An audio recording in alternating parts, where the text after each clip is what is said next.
우리는 여러 가지 생각을 하게 됩니다. 그분의 성품과 그분의 입은 옷과 그분이 평상시에 하는 용어들을 생각하게 됩니다. 어떤 사람을 알아가고자 하는 그 과정은 그와 함께 식사를 해보고, 또한 그와 함께 여행을 해보고, 또한 그와 함께 같이 대화를 해보면서 그 사람을 알게 되는 것입니다. 과연 예수님이 누구일까 이런 이야기를 할 때 사복음서에 물론 여러 가지 다양한 이야기를 하고 있지만 예수님도 이사야라고 하는 이 선지자가 5번에 걸쳐서 이야기했던 그 틀 안에서 신약에서 사셨습니다. 특별히 공생의 기간 동안은 더 분명하게 나는 이런 사람이다 할 때 오늘 본문에 나오는 이사야 42장의 이야기들을 그대로 따라했던 것입니다. 우리가 과연 예수님을 누구라고 생각하느냐는 내가 무슨 말을 하고 있느냐가 사실 중요하고 내가 어느 방향을 향해서 가고 있느냐를 그대로 보여주는 것입니다. 내가 예수님을 믿는 사람입니다. 내가 예수님을 따라가는 사람입니다. 내가 예수님의 제자입니다라고 이야기하지만 사실은 그분의 모습을 따라가지 않는다면 과연 우리가 과연 예수의 제자인가, 예수를 믿는 사람인가 대질문할 수밖에 없습니다.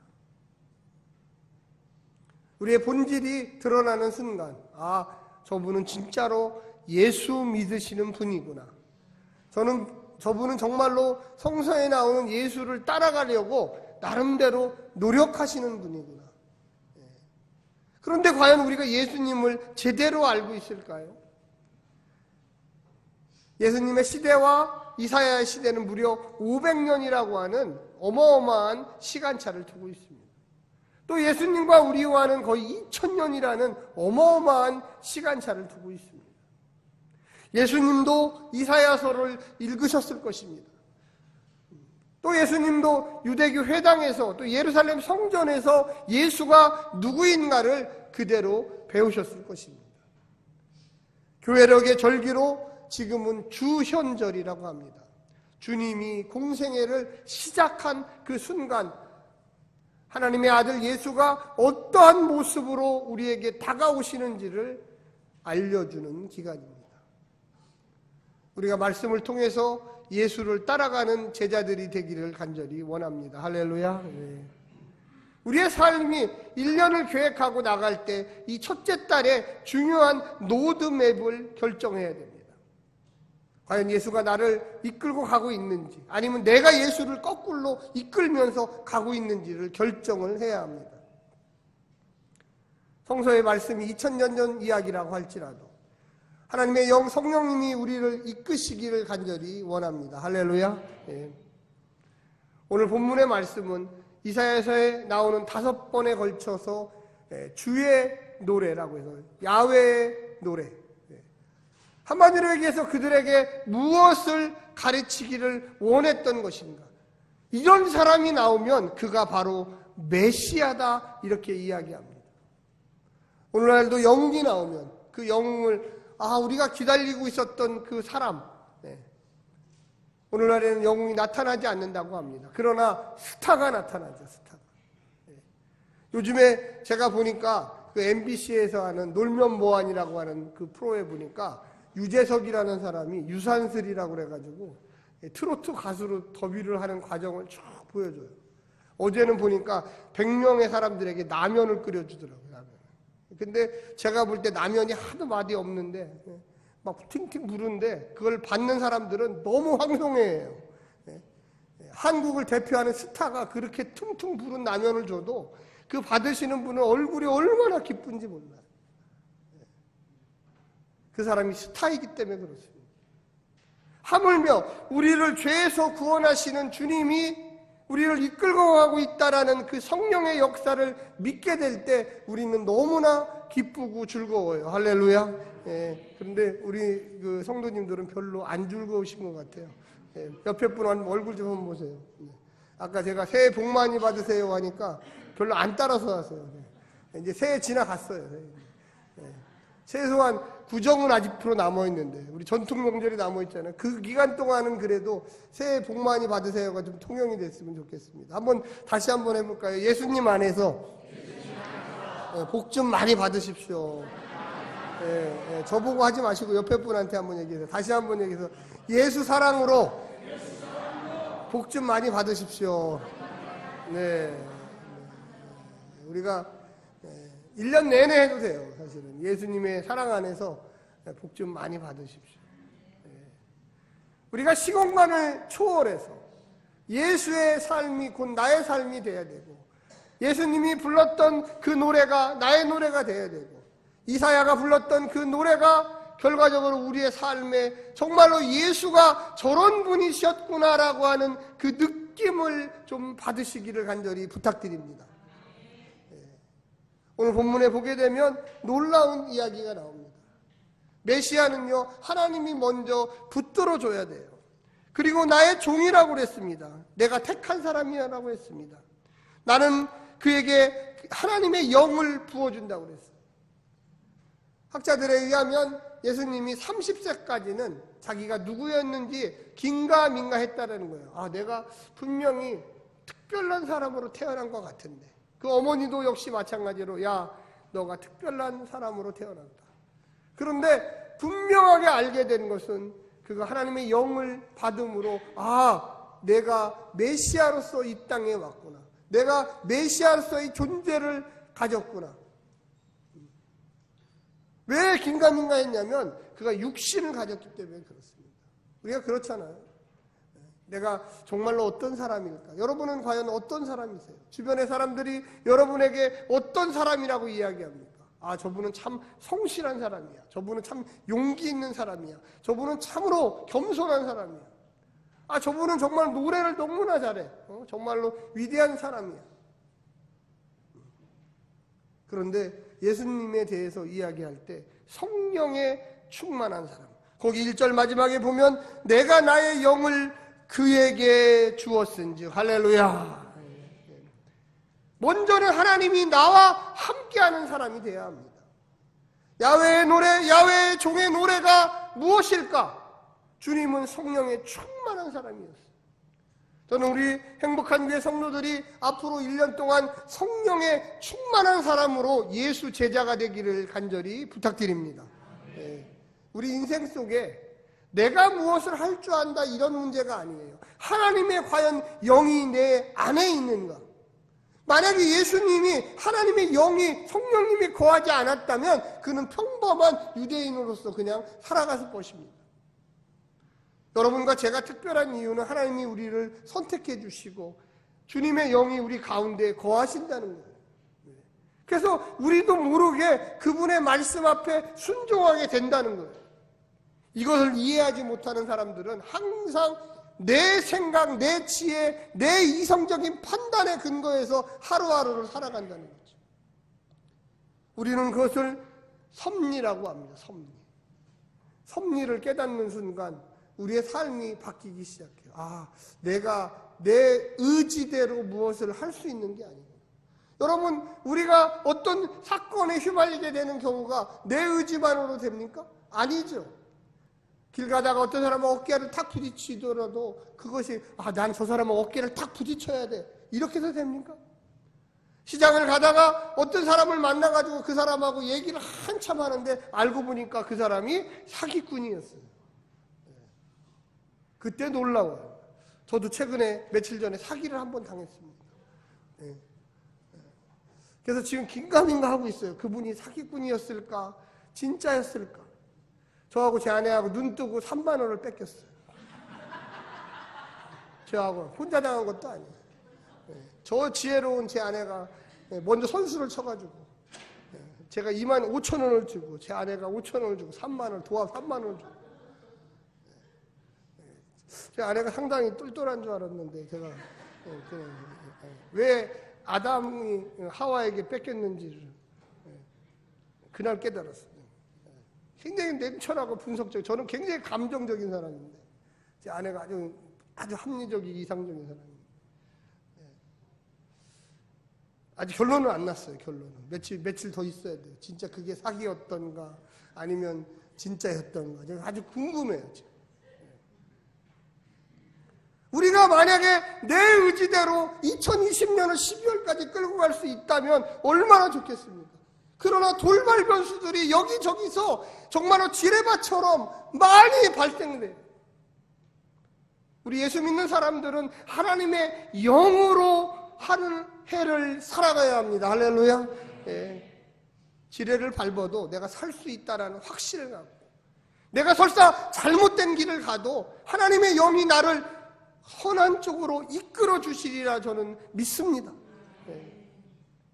저는 3만 원 때문에 제 인생이 흔들리지 않아요. 그것 때문에 잠시 혼란스러울 수는 있지만 하나님이 그분에게 큰 도움을 줘서 그가 우리 행복한 교회를 깨닫고 또 이 부족한 종을 깨닫고 다시 신앙 안으로 믿음 안으로 돌아오기를 간절히 부탁합니다. 네. 우리 인생 속에 여기에 나오는 거 뭐라고 했습니까? 이 42장 1절 마지막 중에 그가 이방에 정의를 베풀리라. 할렐루야. 여기서 정의라는 것은 옳고 그름을 얘기하는 게 아니에요. 구원의 은혜를 베푼다는 것이죠. 그러면서 그가 뭐라고 이야기합니까? 아까도 얘기했지만 그는 누구인가? 2절에 보면 그는 외치지 아니하며 목소리를 높이지 아니하며 그의 소리를 거리에 들리게 하지 아니하며, 이게 무슨 얘기일까요? 희생과 봉사의 삶으로 인생을 예수 그리스도가 산다는 것입니다.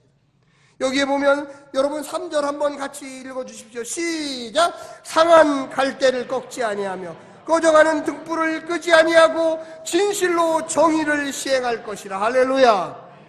여러분, 하나님의 구원의 은혜가 우리 인간의 무슨 논리적인 어떤 것, 선함으로 해결되는 것입니까? 오로지 하나님이 거저 주셨기 때문에 우리가 믿음으로 그것을 받는 것입니다. 할렐루야. 우리가 누구를 구원시킬 때 우리의 힘으로 구원시킬 수 있습니까? 우리의 정의로 구원시킬 수 있습니까? 내가 올바르니까 나를 따라오십시오. 당신에게 구원을 주겠습니다. 이렇게 할 수가 없어요. 그는 이단이에요. 이단. 예수님이 이 땅에 오셔서 정말로 힘없고 연약하고 부족하고 낭망하고 정말로 아무 별 볼 일 없는 사람들에게 나타나셔서 내가 당신들에게 하나님의 구원을 주리라. 이 말씀대로 예수님이 살아가셨기 때문에 우리가 그분을 쫓아가는 거예요. 여러분이 누구를 살릴 때 내가 당신을 의롭게 살리겠습니다, 이렇게 할 수가 없어요. 우리는 그런 존재들이 아니에요. 우리는 예수 그리스도의 십자가의 은혜에 빚진 자들이기 때문에 주님 때문에 우리가 여러분에게 사랑을 베풀고 내 주변에 있는 분들에게 사랑을 베풀고 은혜를 베푼다는 걸 여러분 깨달으시기를 간절히 부탁합니다.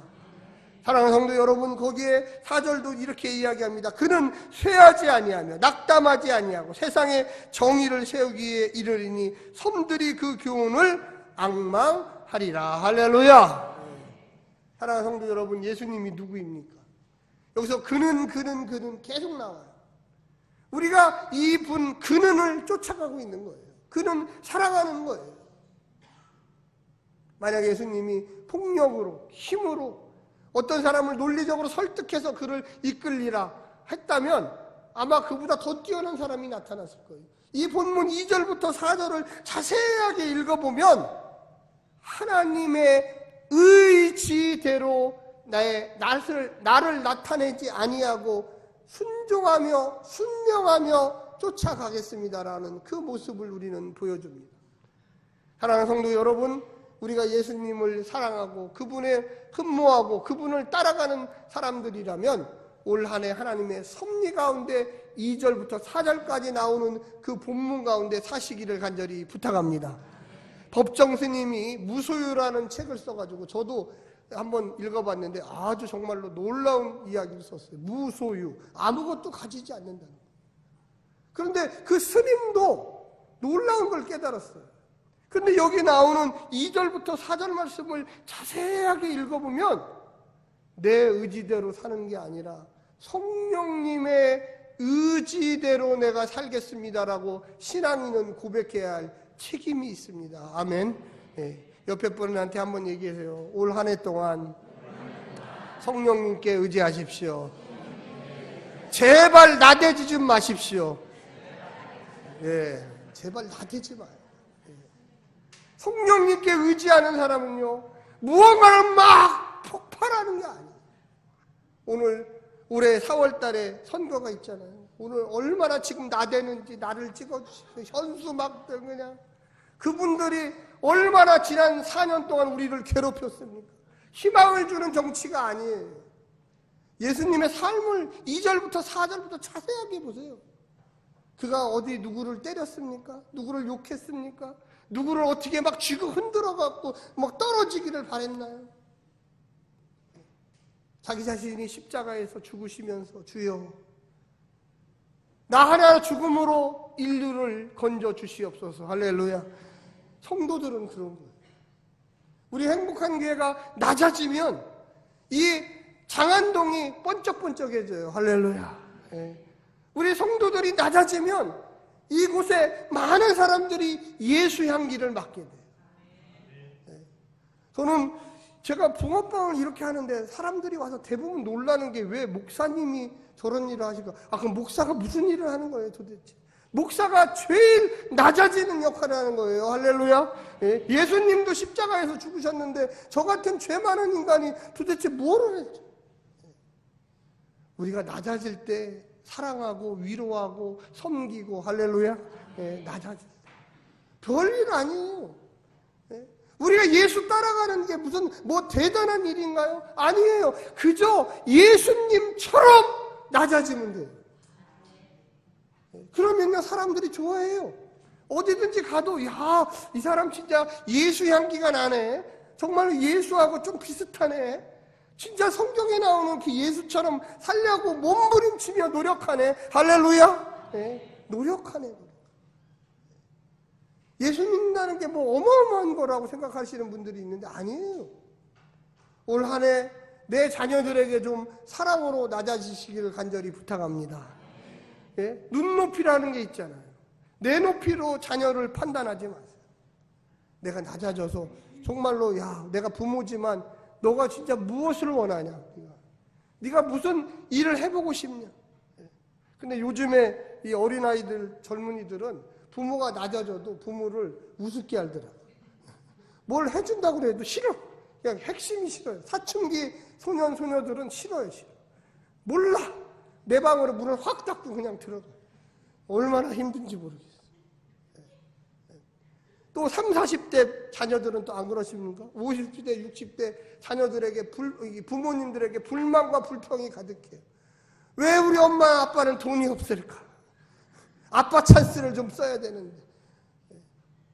요즘에 그런 사람들이 너무 많아요. 자, 한번 40대 이하부터 한번 손들어 보세요. 우리 교회는 별로 없지만 그래도 한번 손들어 보세요. 자, 한번 크게 그 부분들만 한번 따라서 해보세요. 부모님, 안 들리네요. 안 들리네. 부모 없나 봐요. 다시 한번. 부모님, 진심으로 감사합니다.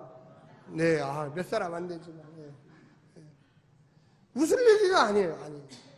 우리는 늘 불평과 불만과 나를 위해 안 바라봐주지 막 하는 그런 막 이상한 욕망이 있어요. 우리가 진짜 예수 그리스도의 제자라면 오늘 본문에 나오는 것처럼 낮아지고 용서하고 목소리도 높이지 아니하고 제가 오늘 목소리를 좀 높였는데 죄송합니다. 네. 상한 갈 때도 꺾이지 아니하고 꺼져가는 등불도 끄지 아니하고 참 이 한마디 한마디가 예수님의 본질을 우리에게 보여주는 거예요. 정말로 나는 얼마나 큰 소리로 이야기했나. 제가 설교하면서 늘 고민인 게 책망을 하고 싶은데 이 본문 때문에 책망을 못해요. 그저 칭찬만 해야 되겠다. 그런 생각을 합니다. 사랑하는 성도 여러분, 5절에는 이렇게 나와요. 하늘을 창조하여 펴시고 땅과 그 소신을 내시며 땅 위의 백성에게 호흡을 주시며 땅에 행하는 자에게 영을 주시는 하나님 여호와에게 이같이 말씀하시되. 여러분 6절 한번 크게 이야기하십시오. 시작. 나 여호와가 의로 너를 불렀은즉 내가 내 손을 잡아 너를 보호하며 너를 세워 백성의 언약과 이방인의 빛이 되게 하리니. 할렐루야. 이것도 주체가 누구냐면 여호와 하나님입니다. 여러분, 우리가 낮아지면 낮아지는 걸로 끝날까요? 아니에요. 우리가 겸손해지면 겸손해지는 걸로 끝날까요? 아니요. 하나님이 높게 만든다는 거예요. 제일 마지막에 보면 이방인의 빛이 되게 하리라. 우리 그리스도인들이 놀라운 건 뭐냐면 우리가 주님 믿고 낮아질 때 주님은 원석같이 보석같이 우리를 높여주신다는 거예요. 내가 좀 잘해서 높여지겠다. 아니요. 하나님이 우리를 높여주시겠다는 겁니다. 할렐루야. 예수님이 그랬잖아요. 예수님이 십자가에서 죽으시니까 그를 부활시키신 분이 하나님이십니다. 우리가 십자가를 지고요 나아가면요 주님이 너 평생 십자가 져라 이렇게 하지 않아요. 그 십자가 지심으로 인하여 십자가 짐으로 인하여 우리와 예수님을 다 함께 영광의 반열로 올리십니다. 단지 이 말씀이 하나님이 예수 그리스도를 통하여 이 땅을 어떻게 하시겠다 그런 말이 아니에요. 예수의 제자들인 여러분과 저도 이렇게 만들어 주시겠다는 거예요. 할렐루야. 여기에 보면 너를 보호하며 너를 세워 백성의 언약과 이방인의 빛이 되게 하리니. 할렐루야. 우리가요 이 땅을 변화시키는 사람들이 어떤 사람들이 변화시킬까요? 저는요 예수님처럼 행하는 사람이 변화시켜요. 세상을 변화시키겠다고 나왔던 사람들이 대부분 압제자나 폭력자나 독재자예요. 그런데 나부터 변하겠다고 했던 사람들이, 나부터 낮아지겠다고 했던 사람들이 진심으로 가정을 변화시키고 그 사회를 변화시키고 그 국가를 변화시킵니다. 할렐루야. 사랑하는 성도 여러분, 2020년에는 예수님이 우리에게 나타나셨던 것처럼 우리가 예수의 제자로서 그분을 따라가는 것처럼 하나님이 주시는 은혜 가운데 사시기를 간절히 부탁드립니다. 그러면요 주님이 우리를 보호하시고 언약해 주시고 세상 만백성 앞에 높은 자리로 이끌어 주실 줄로 저는 믿습니다. 8절에 보면 이렇게 나옵니다. 나는 여호와이니 이는 내 이름이라. 나는 내 영광을 다른 자에게 내 찬송을 우상에게 주지 아니하리라. 그래서 야훼 하나님이 예수님을 통하여 영광 받으신 것처럼 여러분과 저를 통하여 올 한 해 영광 받기를 원하고 있다는 걸 깨달으시기를 간절히 부탁합니다. 7절 말씀에는 이렇게 나옵니다. 내가 눈먼 자들에게 눈을 밝히며 갇힌 자를 감옥에서 이끌어내며 흑암에 앉은 자를 감방에서 나오게 하리라. 할렐루야. 사랑하는 성도 여러분, 이 말씀은 누가복음에 그대로 인용을 했습니다. 눈먼 자에게 자유를 주시고 햇빛을 주시고 갇힌 자에게 자유를 주신다고 그랬어요. 우리 성도들이 어떤 것을 살아갈까요? 이 1절부터 9절 사이에 가장 많이 나오는 단어가 어떤 단어냐면요 정의와 의입니다. 의. 똑같은 단어예요. 사실 올바름이죠. 하나님이 예수님을 이 땅에 보내면서 이 땅에 가서 너가 해야 할 일이 뭐냐면 의로움을 행하라. 근데 그 의로움을 어떻게 행하냐? 너의 삶을 통해서 보여주라고 이야기합니다. 할렐루야. 말로 하는 게 아닙니다. 우리의 삶을 통해서 하는 거예요. 우리가 의롭게 살면, 우리 성도들이 의롭게 살면 세상 사람들이 우리 때문에 희망과 용기를 갖고 우리 때문에 예수의 얼굴을 다시 한번 바라보게 됩니다. 아멘. 옆에 분에게 마지막으로 한번 얘기해 주십시오. 예수의 사랑으로 의로운 삶을 사십시오. 네. 여러분, 우리가 누구를 정죄하고 죽이기 위해서 의로운 삶을 사는 게 아니에요. 우리가 예수님 따라가면서 의로운 삶을 살 때 사랑이 꽃피고 그래서 향기가 나고 이 사회가 밝아지고 세상 사람들이 와, 저 사람 때문에 우리가 참 예수의 은혜를 입었구나 이렇게 이야기하게 됩니다. 우리 행복한 교회 모든 성도들이 의와 진리의 길에 늘 서시기를 간절히 부탁드립니다. 그것이 바로 주님이 원하셨던 길, 주님이 걸어가셨던 길, 하나님이 예수의 제자들인 여러분과 저에게 원하는 가장 바라고 싶은 길이라고 저는 믿습니다. 기도하겠습니다.